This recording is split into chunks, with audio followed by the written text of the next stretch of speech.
There is a sound you have started to hear in the quiet, not out in the world, not from the next room, but from somewhere inside the stillness itself. A thin, high thread of tone that rises when the house goes quiet, when the lamp goes dark, when your head meets the pillow. You have wondered what it is, where it comes from, whether something out there is reaching you. But the gentle truth this hour offers is a simpler one. That sound has a frequency, and it has a source, and both of them are you. So let the room stay dim. Let the day fall away behind you. There is nothing here to fix and nothing here to fear, only something to understand, and understanding, in this case, is its own kind of rest. You know the moment it arrives. By now the evening has run its course. The television is off. The dishes are done. The last door has closed. The world settles into its low night hush. And into that hush comes a fine, silver ringing, high and steady, sitting just above everything else. In a busy room you would never catch it.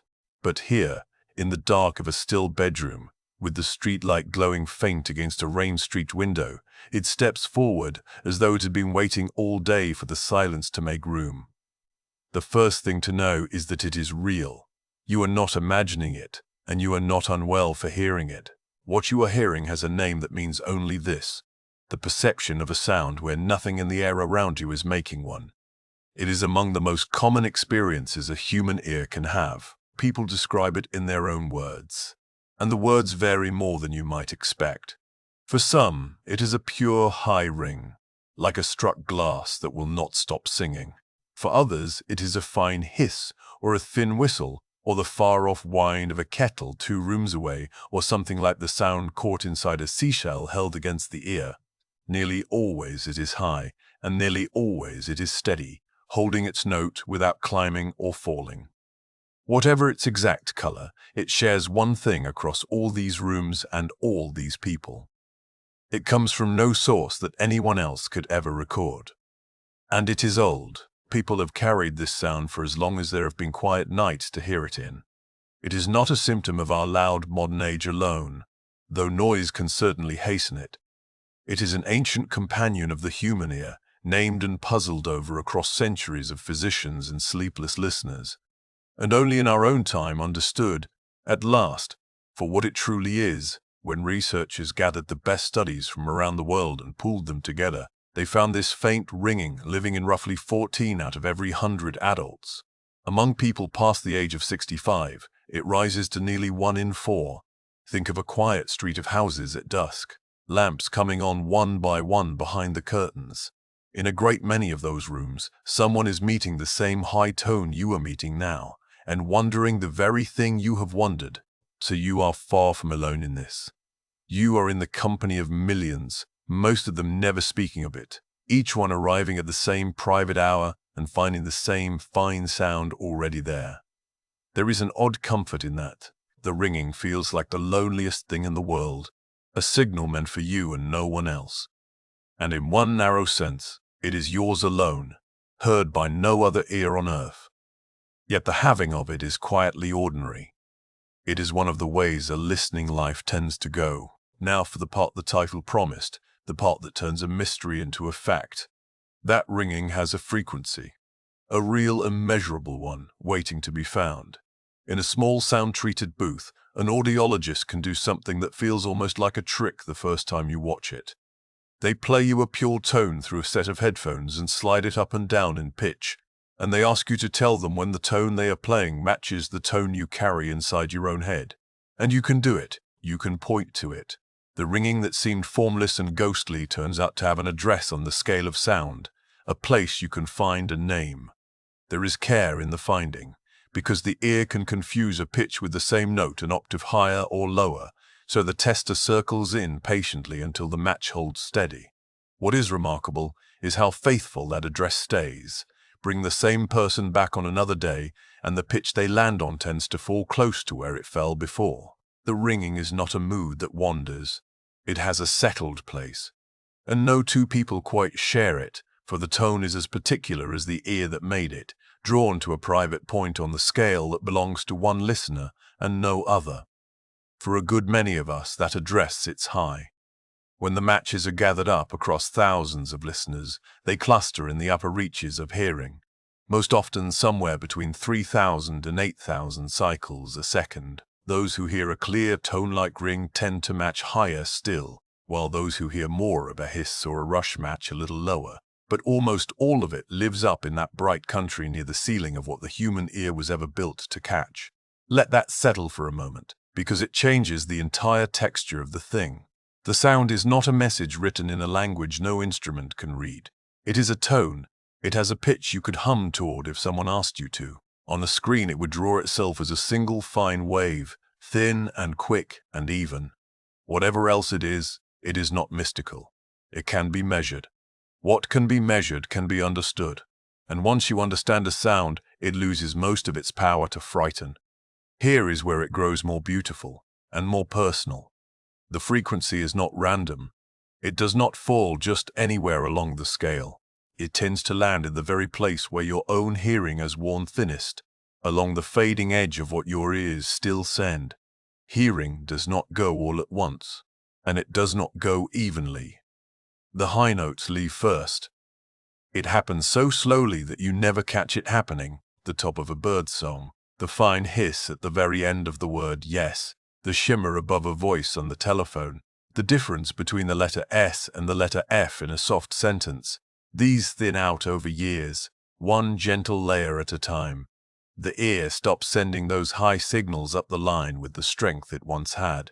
If you drew a picture of your hearing across all its pitches, that picture would slope downward at the high end, like a hillside easing into a valley, and the ringing you hear so often settles right there, along that slope, in the country where the ear has grown quiet.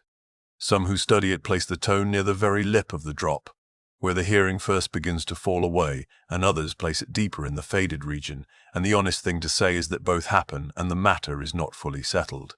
But the shape of the truth is clear enough. The tone traces the outline of what you have slowly stopped hearing. It hums along the border of your own silence, marking the place where the sound of the world used to reach you, and now reaches you a little less. There is something almost tender in that, once the fear steps aside. The ringing is not an intruder who broke in. It is closer to a record, a faithful line drawn along the map of a life spent listening. Which brings us to the source, and to the question that has probably weighed on you most. Because a frequency alone is not the full answer. You want to know where it comes from, what is making it, whether something is truly out there in the dark. The honest answer, the one the best understanding points toward today, is the answer that sets you free. It is not the sky, and not the wiring in the walls, and not a signal from anywhere beyond your own skin. The source is you. It is your own brain doing something quietly remarkable to keep faith with a world it can no longer fully hear.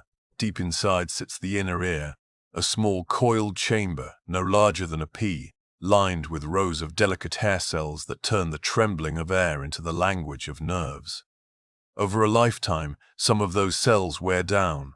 A life of loud rooms can wear them, the years themselves can wear them, and sometimes it is not the cells at all, but the fine connections between them and the hearing nerve, the tiny junctions that pass the signal onward, that thin and vanish. That last kind of loss is the strangest, because it can hide.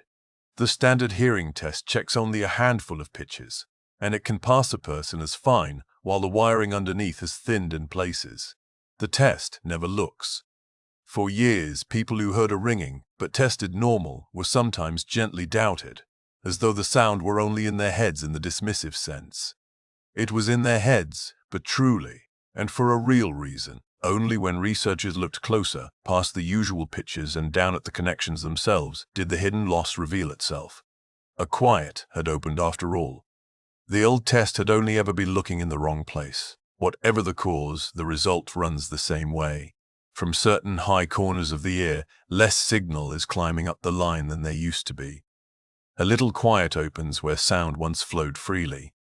And your brain does not care for that quiet. Your brain was built to hear, and it treats missing sound the way a hand treats a missing stair in the dark, reaching for what should be there. When the signal from those high frequencies grows faint, the listening parts of the brain do not go dim to match. They turn themselves up, all along the pathway that carries sound inward, through a small relay station low in the brainstem, up through the midbrain, through the gateway of the thalamus, and out across the great listening surface of the cortex. These structures raise their sensitivity to make up for what the ear stopped delivering. The gentle brakes that normally hold the nerve cells in check begin to loosen their grip. The cells, left with too little to carry and too much readiness to carry it, start to fire on their own, in the absence of any sound at all, and to fire together in a kind of restless chorus that no true tone ever asked them to sing. Out of that self-made activity, the brain does the only thing it knows how to do with a pattern of firing in the hearing system.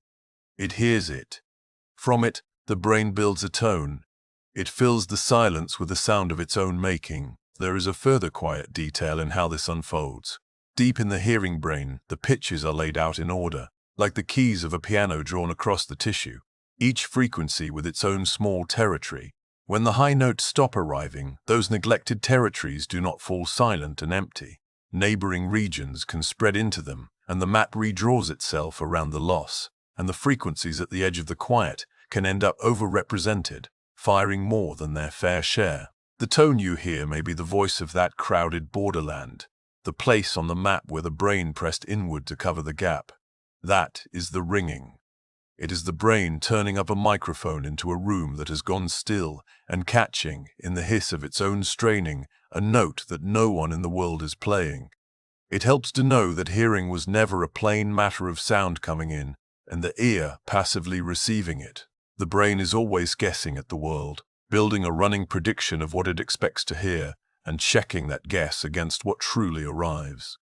In an ear that has gone partly quiet at the top, the guess about those high frequencies keeps being made, but almost nothing arrives to correct it, and so the prediction, left uncorrected, hardens into perception. You are hearing the brain's best expectation of a sound, in a place where the real sound no longer comes to say otherwise. There is a familiar cousin to this, one you may already know of. When a person loses a limb, they often go on feeling it for years. The hand is gone, but the map of the hand is still there in the brain, still lit, still expecting news from fingers that no longer send any. So the brain, loyal to a body that has changed, keeps the sensation alive as though nothing had left. A phantom limb. What you are meeting in the dark is a phantom of that same family, an auditory one. The map of a sound goes on firing for a signal that no longer arrives. It is not a haunting to be exercised. Think of it instead as a loyalty, a brain so committed to hearing that it will not let the high frequency go dark even when the world has stopped supplying it. The ear fell quiet, and the mind, refusing the quiet, wrote a tone into the gap. The same thing happens, remarkably, in the world of sight. When people lose a great deal of their vision, some begin to see things that are not there, not as an illness of the mind, but as the ordinary work of a brain starved of light. Patterns, shapes, sometimes whole vivid scenes, painted by a visual system that would rather invent than go dark. Physicians have a name for it and understand it well, and it frightens people far less once they learn what it is.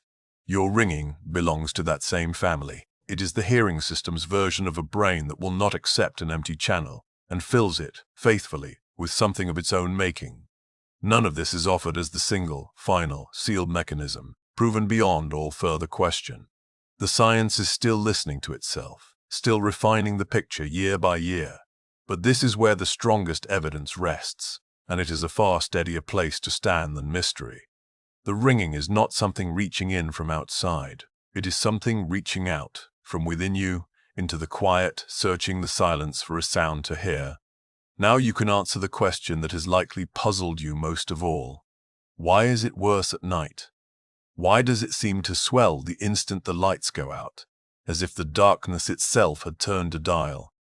The answer is almost plainly ordinary, and ordinary here is a mercy. Through the day, the world is full of sound, the hum of the house, the traffic outside, the voices, the small constant weather of a life in motion. All of that outside sound rides over the fine inner tone and hides it, the way a single candle is invisible at noon, and only shows itself once the sun has gone down. When evening comes and the world lowers into its hush, there is far less sound left to cover the ringing. The tone has not grown louder, the room has grown quieter, and the contrast between the two has sharpened, and the tone that was there all along steps out from behind the noise of the day like a star appearing as the sky darkens. There is a second turn to it as well.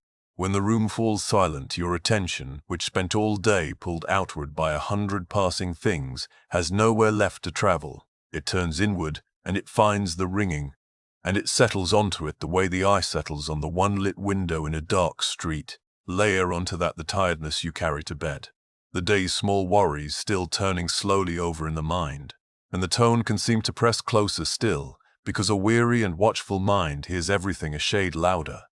The ringing did not come looking for you at bedtime. You came, at the end of the day, into a room quiet enough to hear it. It was there in the afternoon too. The afternoon was just too full of other sounds to let it through. Here is a fact that surprises nearly everyone who first learns it, and it is worth holding gently in both hands. That sound, the one that can feel as though it fills the entire night, is almost always far quieter than it feels. When clinicians measure its actual loudness, matching it carefully against real tones, it tends to sit only a few faint decibels above the very softest sound a person can hear. A whisper of a whisper. If you could set it down beside the real noises of your day, it would vanish among them, too soft to find. So why does something so faint feel so vast? Two reasons, and neither of them is volume. The first is attention. A small coin held close to the eye can blot out a mountain, and a small sound held close by a watchful mind can seem to fill a room to its corners. You already know this in another form. A dripping tap or a ticking clock is nothing at noon, and by 2 in the morning it can sound like a drum, though not one thing about it has changed, but the silence around it and the mind bent toward it. The ringing is the innermost version of that same trick of the dark. The second reason lives in the worn ear itself. In an ear where the high frequencies have faded, the sense of loudness can climb very steeply once a sound crosses into hearing at all, so that a tone barely above the threshold registers with a force far beyond its true size. The soft becomes suddenly loud with very little in between. What overwhelms is not the strength of the sound. It is the size of the attention wrapped around it, magnified by an ear that has lost its gentle middle ground. This is why, among the people who hear the ringing, how loud it measures tells you almost nothing about how much it troubles them. Some carry a strong tone lightly and hardly think of it. Others are worn thin by a faint one. The trouble, it turns out, was never really a matter of volume, which points at the true shape of the distress and at the quiet way it eases. The suffering, when there is suffering, is not the sound. It is a loop that forms around the sound. It runs like this. The tone draws your attention. Your attention, if it is uneasy, frames the tone as a threat, as a wrongness, as something that should not be happening. That sense of threat stirs a low alarm in the body, and alarm turns the volume of your attention higher still, which makes the tone louder in your awareness, which deepens the sense of threat, and around the circle goes, tightening a notch each time. The sound and the fear feed one another in a closing ring, and it is that ring, not the tone, that steals the night away. Here is the quiet hope folded inside all of this. That loop does not loosen by force. You cannot win against it by fighting, because fighting is a form of attention, which is the very thing that feeds it. It comes undone from the opposite direction. It comes undone when the brain, over time, stops filing the sound under danger, when the tone is no longer treated as a threat. The alarm stops answering its call, and the attention stops gripping it, and the sound slides down out of the foreground and into the background, where it can rest. This is the same ordinary machinery by which the hum of a refrigerator disappears within minutes of your walking into a kitchen. The hum has not stopped. Your brain has decided it carries no news and quietly stopped forwarding it to the front of your mind. Given time, and with no battle at all, more of us than not find the ringing finning into that neutral background, present if we reach for it, gone from awareness if we do not. This is not a task set before you tonight. It is a description of how a mind tends to move on its own, once the fear that fed the loop lets go. There is one more piece, small and strangely encouraging, And it is the kind of fact that changes how a thing feels to carry through the years. Researchers have long known that if you play a person a sound near the pitch of their own ringing, then let it fall silent, the tinnitus often goes quiet for a little while afterward, not forever. A short, temporary hush, seconds or minutes before the tone drifts gently back. This has been documented again and again, seen in a large share of the people it has been tested on. What it tells you is worth more than its length. It tells you the phantom is not fixed in place. Nothing about it is carved in stone. No sentence handed down for life. It responds. It answers the world around it. A tone that can be softened, even briefly, even by something as gentle as a sound going still, is a tone that lives inside a system still capable of change. The ringing bends. And whatever bends is never the final truth of a thing. Consider what happens when a person steps into one of those rare rooms built to swallow almost every sound.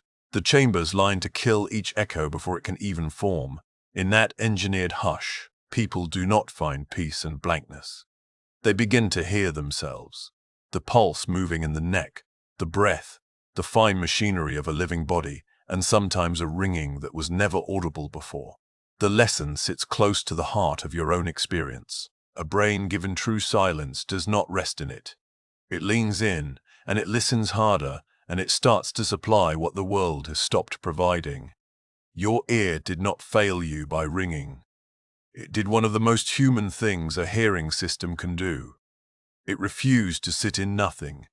There is a kind of dignity in that, if you let yourself see it. The same restless attentiveness that lifts the ringing into the night is the attentiveness that carried you through a whole life of listening, to the voices you loved, to music, to the small sounds that told you where you were and that you were safe. The ringing is no fault line running through that gift. It is the far, faint underside of it, the small cost of an ear and a mind that never once stopped reaching for sound. So let the picture draw itself together now, softly, the way pieces settle when you stop forcing them into place. The sound is real and common and shared by far more people than you would ever guess from how private it feels. It carries a frequency, high and findable, that you could point to on the scale of hearing. That frequency traces the country where your own listening has thinned with the years. Its source is not the world but you, your own brain lifting its gain into a quiet it will not accept, and hearing, in its own straining, a tone. It grows in the silence only because the silence uncovers what the day kept hidden. It is far softer than it feels. Its grip on you is a loop of attention and alarm, and the loop loosens, not through war but through the slow fading of fear. And even at its most stubborn, it bends to the world, which means it was never a fixed thing at all. Here, then, is the heart of it, the turn that does the quiet work. All this time, the question underneath your wondering has really been a question of direction. Is something reaching me? Is this a signal, a message, a something from out there meant for me alone? And the answer, offered as gently as it can be, is no. Nothing is reaching you. There is no sender, and no message, and no meaning hidden inside the pitch. What you hear in the dark is not the world calling in. It is your own listening made audible, turned up so high, so faithful, so unwilling to rest in true silence, that your brain makes a tone rather than hear nothing at all. The ringing is not proof that something is coming for you. It is proof of how deeply, how thoroughly you were built to hear. That single turn from something is reaching me toward this is me, is where the weight of the thing quietly shifts. A signal from the outside is frightening, because it could mean anything at all. It could be a warning, a wrongness, a thing you must hurry to decode before some hour runs out. But the sound of your own attentive brain, filling a still room the only way it knows how, asks nothing of you once you truly hear it as that. It warns of nothing. Nothing in it is counting down. It is only the near and human evidence of a mind that has spent a long life listening and has never learned how to stop. The fear was never really of the sound. It was of the stranger you imagined behind it, and there is no stranger. There is only you and the tender machinery of your own hearing doing its faithful work in the dark. And all across the sleeping world, in a great many darkened rooms, other people are learning this same thing about this same sound, each one setting down the same small fear. You are not the exception here, and not the chosen one. You are just one more listener in good and ordinary company, coming at last to understand the quiet. There is one small thing worth saying plainly, and only once, then setting it down for good. Ringing that arrives all at once out of nowhere, or that lives in one ear alone, or that pulses in time with your own heartbeat, or that comes hand in hand with new hearing loss, or dizziness, or pain, is worth having a doctor or an audiologist listen to. Not out of alarm, out of ordinary care, the same care you would give any new thing in the body that asks a real question of you. This is not a diagnosis of your particular night, and I am no physician. It is only the plain and gentle line that says, if the ringing wears one of those particular faces, let someone trained have a listen. For the steady, familiar, high, two-eared hush that so many people carry, there is nothing to race toward and nothing to solve before dawn. And it is honest to add that no pill erases this, and no supplement has earned the claim, whatever the bottles on the shelf may promise. The remedy most often reached for, an extract drawn from the ginkgo tree, was tested carefully, trial after trial, and did no better than a tablet of nothing at all. There is a strange relief even in that. It means there is no missed cure to lie awake chasing through the small hours. There is only this sound, and the understanding of it, and the slow easing that understanding brings on its own. So let the ringing be there tonight, if it is there. You do not have to make it stop. There is no need to wait for it to mean something, because it does not mean something. Nothing is approaching inside it. No clock is counting down within it. There is no reveal waiting on the far side of it. No morning it is racing you toward. No answer it is holding back just out of your reach. It is a tone, high and faint and entirely your own, traced along the worn edge of a lifetime of hearing, made by a brain too devoted to sound to rest easy in perfect silence. You can hear it now without leaning toward it. You can let it thin back into the quiet from which your attention lifted it. Its frequency has a name.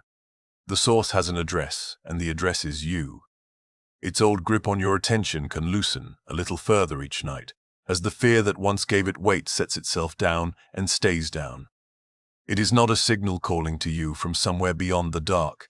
It is the sound of you, listening, in a room finally gone quiet to hear yourself. And that is a thing you can rest beside, all the way down into sleep.